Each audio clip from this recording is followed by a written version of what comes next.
So today will be about K-pop and it's gonna be fun.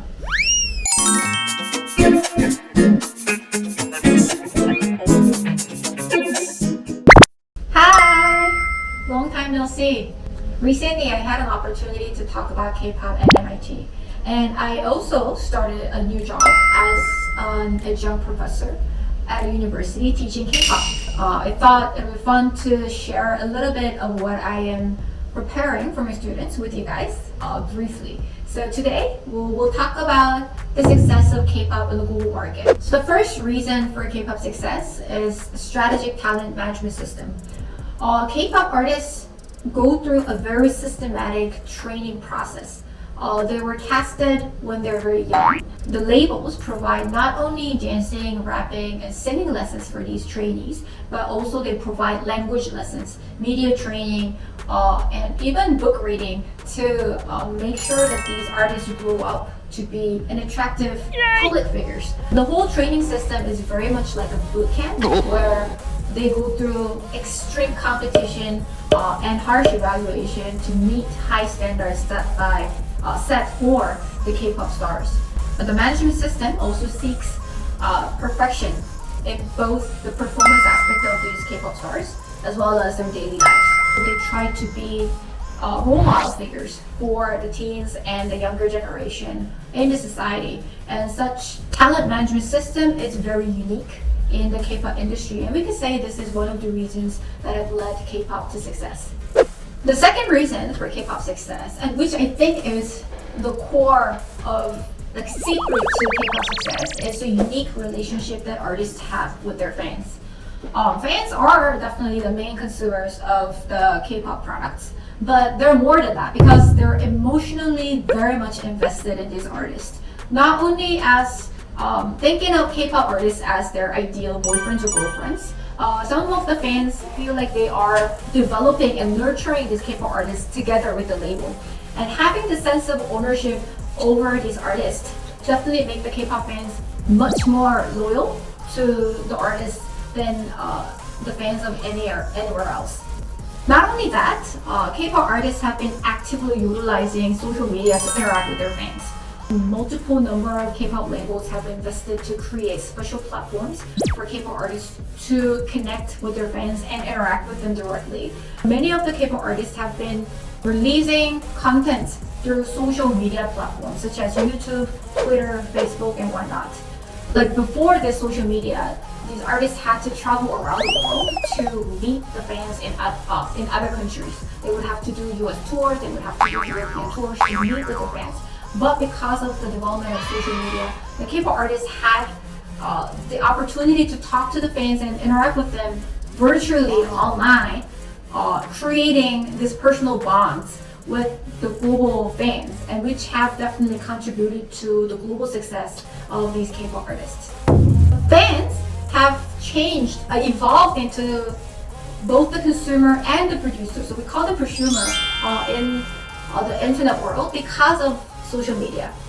So fans are not only passively consuming content provided by the labels and artists, but nowadays the fans actually edit or sometimes even create new content using the IP of these artists.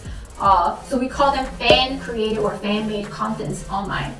And a lot of K-pop labels haven't really been strictly enforcing regulations regarding their artists' IP because they know the importance of letting the fans create content. If the fans continuously take photos, create videos, edit subtitles, create even animations or dance covers and song covers online, what happens is that if you, let's say you're interested in BTS and you go to YouTube and start watching their contents, but there are unlimited amount of content supplied to you related to BTS, not only created by its label, but also created by the fans. So you end up spending hours and days watching the contents related to BTS, and like, what do you know? You are into BTS. So having these fans placed in this unique position of both the consumer and producer, they enrich the kind and quality of the contents being created, and they also solidify this fan community that they belong to. The third reason for K-pop success is its localized products. Even before they became popular in the Western market.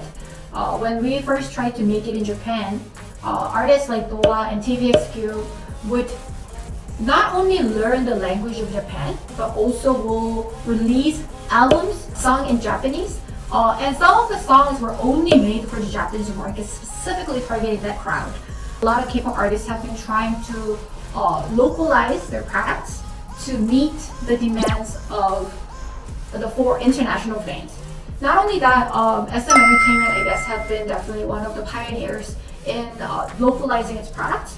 It has not only launched special units like Super Junior M to target the Chinese market. Later on, it developed its concept and created EXO, which is a group made of two different units, EXO-K and EXO-M. K stands for Korean, M stands for Mandarin, and these two groups will sing identical songs with identical concepts and do identical dance, but will sing in different languages. And these kind of strategies have worked really well because we were able to expand the scope of our market into Japan, to China, to even Southeast Asia, to global stage. And now as we are trying to make it in the US, BTS have been dropping several songs sung in English to target the English-speaking audience. SM Entertainment also released an album with Super M, also sung, most of the lyrics were sung in English to better target the English speakers. They also started to cast artists from different countries, like from Taiwan, from Japan, from Thailand, from China, to kind of globalize the whole process and globalize the products. So these kind of efforts to definitely is also another unique characteristics that you can find in K-pop industry, and we could say this is one of the contributing factors to its success. The last reason for K-pop success is its outstanding performance in music. K-pop stars are trained for a lengthy period of time to become K-pop stars. K-pop labels invest heavily on its music and contents and the dances and whatnot to make sure that the quality of the product that is being delivered is extremely high. K-pop labels collaborate internationally with international songwriters, producers, engineers, music video directors, and choreographers to create music, dances, music videos, and content. And that has always been the case of K-pop industry, even in the past. So now we get the attention, and the world is surprised at the quality of the product that's being made in the K-pop industry. Today's video is kind of a starter to think about why K-pop has become so successful. And if you guys have any other reasons that you think have made K-pop successful, and you think that reason is cool, please share that in the comment section. I would love to learn from you guys too. Bye! Bye!